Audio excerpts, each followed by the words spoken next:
Study zone. आज का हमारा टॉपिक कंपाइलर डिजाइन से रिलेटेड ही है। कंपाइलर डिजाइन में बेसिकली हमने कंपाइलर का सिलेबस डिस्कस किया था, जो कि यूनिवर्सिटी के अकॉर्डिंग होता है। कंपाइलर के फेजेस देखे थे एंड बेसिक डेफिनेशन देखी थी कि कंपाइलर क्या होता है।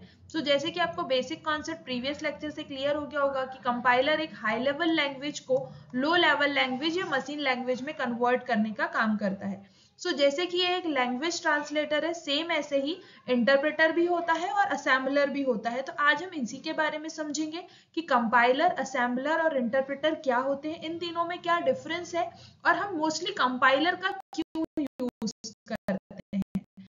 तो चलिए सबसे पहले हम देखते हैं कि कंप्यूटर को क्यों नीड है ट्रांसलेटर की, राइट। हमें ये पता है जो कंप्यूटर है ये अंडरस्टैंड करता है मशीन कोड को, जो कि 0 एंड 1 के फॉर्म में होते हैं। तो जब हम कोड लिख रहे होते हैं तो जनरली हम क्या कोड लिखते हैं, हम ह्यूमन लैंग्वेज में, जो कि हाई लेवल लैंग्वेज कोड होता है। और उसे जब हमें कंप्यूटर में टाइप हम करते हैं, कोड लिखते हैं, तो कंप्यूटर में हम अपनी लैंग्वेज में कोड लिख रहे हैं। बट कंप्यूटर क्या अंडरस्टैंड करता है, कंप्यूटर अंडरस्टैंड करता है 0 एंड 1, जो कि बाइनरी नंबर होते हैं। तो इसे आप ऐसे समझें कि आप एक पर्सन है जो कि अंडरस्टैंड करता है normal language like French, English, Spanish, right. But अब कोई दूसरा पर्सन है, जैसे कि हम हिंदी यूज कर रहे हैं, आप किसी से कम्युनिकेट कर रहे हो जिससे सिर्फ तमिल आती है फॉर एग्जाम्पल। हम क्या करेंगे कि यहाँ पर एक ट्रांसलेटर होगा, जो ट्रांसलेटर क्या करेगा, हिंदी लैंग्वेज को तमिल में ट्रांसफर करेगा और तमिल को हिंदी में कन्वर्ट करेगा। उसके बाद ही हम कम्युनिकेशन कर सकते हैं। ये एक बेसिक ह्यूमंस के बीच में ये कम्युनिकेशन ट्रांसलेटर ऐसे होता है, क्योंकि एक ट्रांसलेटर एक पर्सन होता है। सेम ऐसे ही जब हम कंप्यूटर से कुछ प्रोग्राम करवाते हैं, कुछ टास्क देते हैं, तो उसे अंडरस्टैंड करना होता है मशीन कोड में, जिसके लिए हमें ट्रांसलेटर की नीड होती है। तो ये ट्रांसलेटर होता है हमारे पास कंपाइलर, असेंबलर और इंटरप्रेटर। बट हम मोस्टली कंपाइलर का क्यों यूज करते हैं, ये भी हम आगे देखेंगे। हाई लेवल लैंग्वेज क्या होती है, ये आपको क्लियर हो गया होगा, जो कि ह्यूमन लैंग्वेज होती है। हम ह्यूमन जो लैंग्वेज का यूज कर रहे होते हैं, इसे हम कहते हैं हाई लेवल लैंग्वेज। और लो लेवल लैंग्वेज होती है जो कि बाइनरी लैंग्वेज होती है, राइट। बाइनरी लैंग्वेज जो कि 0101 के फॉर्म में होती है। सिर्फ आपको प्रिंट हेलो वर्ड भी करवाना हो तो उसके लिए ये बाइनरी में कन्वर्ट होगा, तब इसे कंप्यूटर समझ पाएगा कि ये प्रिंट हेलो वर्ड लिखा हुआ है, राइट। नेक्स्ट इज कि कंपाइलर क्या होता है। देखो, कंपाइलर एक ट्रांसलेटर है, वर्क कैसे करता है ट्रांसलेटर के जैसे, जो कि हाई लेवल लैंग्वेज को लो लेवल लैंग्वेज में ट्रांसलेट करने का काम करता है। अब सेकेंड थिंग इज कि जब आपके पास पूरा 10 लाइंस का कोड है ना, तो कंपाइलर क्या करता है, इस पूरे कोड को एक साथ उठाता है और पूरे कोड को एक साथ ट्रांसलेट कर देता है। ये कंपाइलर की ट्रांसलेट करने की प्रोसेस होती है कि पूरे कोड को एक साथ ट्रांसलेट कर देता है। देखो, the compiler read the source code and translate it into the series of instruction that the computer can understand, कि कंप्यूटर उसे अंडरस्टैंड कर पाए। बट इसके कुछ फीचर्स भी होते हैं। हम पूरे कोड की बात कर रहे हैं तो सबसे पहली स्टेप इसमें होती है लेक्सिकल एनालिसिस, जो प्रीवियस लेक्चर आप लोगों ने नहीं देखा है, आप प्रीवियस लेक्चर जरूर देखें, जिसमें हमने फेजेस ऑफ कंपाइलर की बात करी है डिटेल में। लेक्सिकल एनालिसिस में क्या होता है कि जो हमारा कोड होता है, source code small small units में डिवाइड हो जाता है, जिसे कि हम कहते हैं टोकन्स। और ये टोकन्स क्या होते हैं, कोई भी कीवर्ड्स हो सकते हैं, आइडेंटिफायर्स हो सकता है, ऑपरेटर्स हो सकता है और अदर एंटिटीज हो सकती हैं, जो कि बेसिक बिल्डिंग ब्लॉक्स होते हैं प्रोग्रामिंग लैंग्वेज के। अब फेजेस कौन कौन से हैं, सबसे पहले इसमें टोकनाइजेशन होता है। इट मींस कि हमारा जो कोड होता है, सोर्स कोड, टोकन्स में डिवाइड हो जाता है। जैसे ये कोड था, ये स्मॉल स्मॉल टोकन्स में डिवाइड हो गया। Tokens are formatted into readable format, जिससे कि हम उसे इजीली रीड कर सके। नेक्स्ट फीचर है सिंटैक्स फेज या सिंटैक्स पार्सिंग, जिसे हम कहते हैं, जिसमें ये जो हमारे टोकन्स होते हैं ये अरेंज होते हैं प्रॉपर सीक्वेंस में, जिससे कि इसमें कोई भी ग्रामेटिकल एरर हो, कोई भी इसमें लैंग्वेज एरर हो, तो बेसिकली इसमें ग्रामर्स चेक होती है सेकेंड फेज में। Third phase is error detection, जिसमें सोर्स कोड में लाइन बाय लाइन हम देखेंगे कि कोई एरर तो नहीं है, क्योंकि ग्रामर चेक हो गई तो एरर चेक हो जाएगी, जिससे कि हमारा कोड बिल्कुल करेक्ट है। Next phase is semantic analysis. So semantic analysis feature analyze meaning of the code by performing check or type compatibility की, वो जो मीनिंग है आपका, जो कोड आप जो बोलना चाह रहे हैं, जो आप टाइप करवाना चाह रहे हैं, एक्चुअल में उसका मीनिंग जो है वो करेक्ट है या नहीं है, ये हम सिमेंटिक एनालिसिस में चेक करते हैं, जिसमें कि हम type checking, scope analysis, name analysis, ये कुछ इसके फेजेस होते हैं. Next step is code optimization. So code optimization by the compiler by using different techniques such as loop unrolling, constant propagation and dead code elimination. जो भी code की हमें need नहीं, फॉर एग्जांपल हमें लाइन नंबर 7 की need नहीं है तो इसका नीड नहीं, हम इसे यहाँ से एलिमिनेट कर देंगे. इट मीन्स कि फिक्स, हम अभी तक 10 लाइंस की बात कर रहे थे, यूजेबल हमारे लिए सिर्फ 7 या 8 लाइंस है. एक्स्ट्रा जो लाइंस है जिसका कोई मीनिंग नहीं है, जो हमने ऐड कर रखा है, हम उसे रिमूव कर देंगे. आप जैसे कमेंट ऐड करते हो, कमेंट कोई यूजफुल है नहीं, वो ऑटोमेटिक रिमूव हो जाएगी. फॉर एग्जांपल आप ऐसे समझे. So loop unrolling, constraint propagation and dead code elimination, ये होता है कोड ऑप्टिमाइजेशन में. अब देखते हैं कि एडवांटेजेस क्या है. ये तो फेजेस की बात हो गई, lexical analysis, syntax analysis, semantic analysis, intermediate code generator, code optimiser, right, और एरर कोड डिटेक्टर. अब हम बात करते हैं एडवांटेजेस ऑफ कंपाइलर की.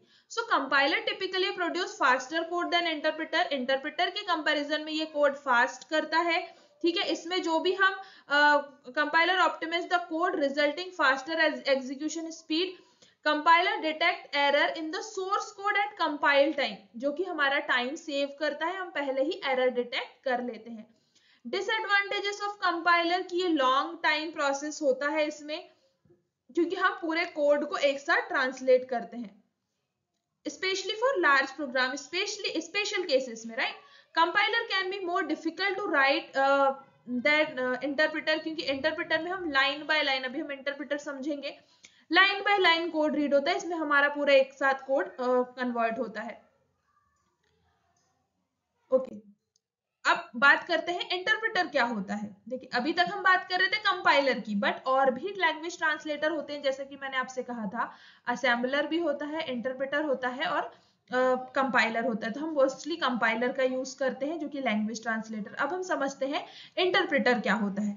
Interpreter is like a translator, ये भी ट्रांसलेटर ही होता है, बट इसमें जो ट्रांसलेट जो कोड होता है, ये ईच लाइन बाय लाइन इसमें ट्रांसलेट होता है. जैसे कि आपने कहा हेलो, तो ये पहले हेलो को ट्रांसलेट करेगा. वर्ड आपने लिखा तो ये वर्ड को ट्रांसलेट करेगा, बट कंपाइलर क्या करता है, हेलो वर्ड को साथ में आपको ट्रांसलेट करके देगा. अब समझ रहे हैं आप, जैसे कि ये लाइन लिखी हुई थी, सो ये लाइन सबसे पहले ये लाइन एग्जीक्यूट होगी, देन सेकेंड लाइन ट्रांसलेट होगी, देन थर्ड लाइन. बट ये इंटरप्रेटर में होता है. कंपाइलर में क्या होता है, ये पूरा एक साथ ट्रांसलेट हो जाता. ये डिफरेंस है कंपाइलर और इंटरप्रेटर में, इसमें line by line code execute होता है.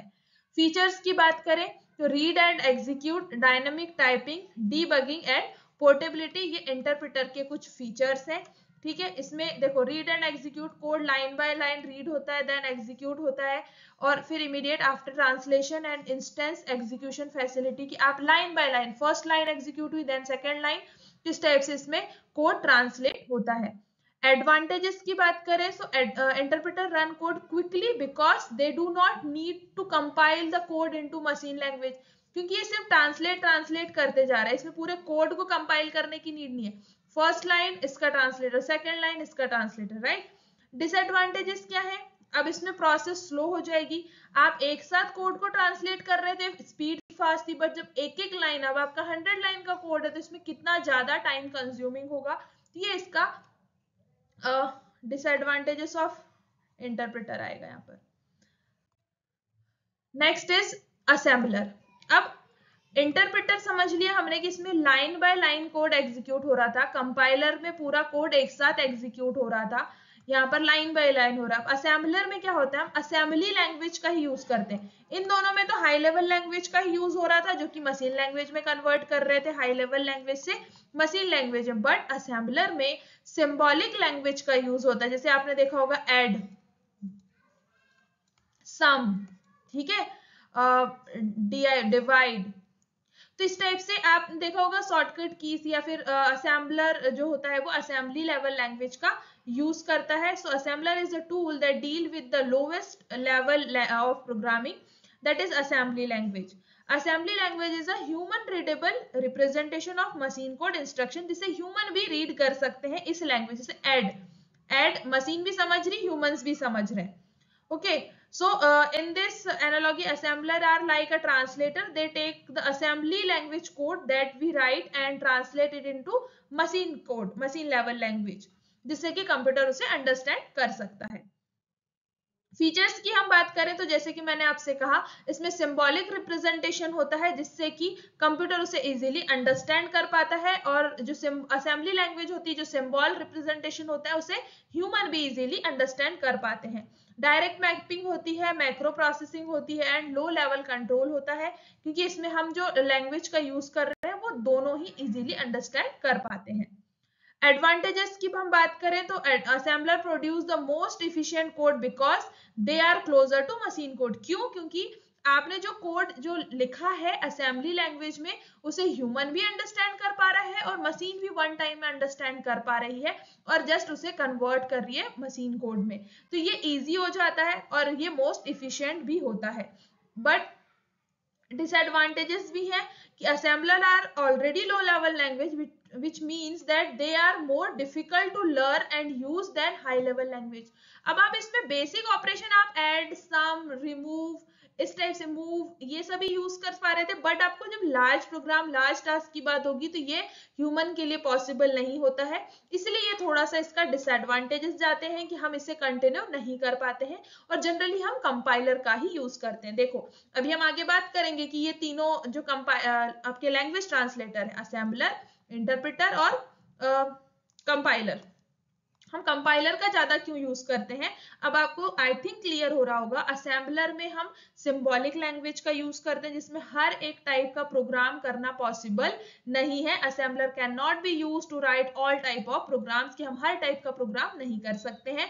इंटरप्रेटर में line by line code execute होता है, line by line code translate होता है, जो कि लार्ज प्रोग्राम के लिए इम्पॉसिबल है. That's why we use compiler for language translator. अब डिफरेंस की बात करें, कंपाइलर और इंटरप्रेटर में आपको क्लियर हो गया, दोनों हाई लेवल लैंग्वेज को मशीन लेवल लैंग्वेज में करते हैं, बट इंटरप्रेटर इसे लाइन बाय लाइन ट्रांसलेट करता है.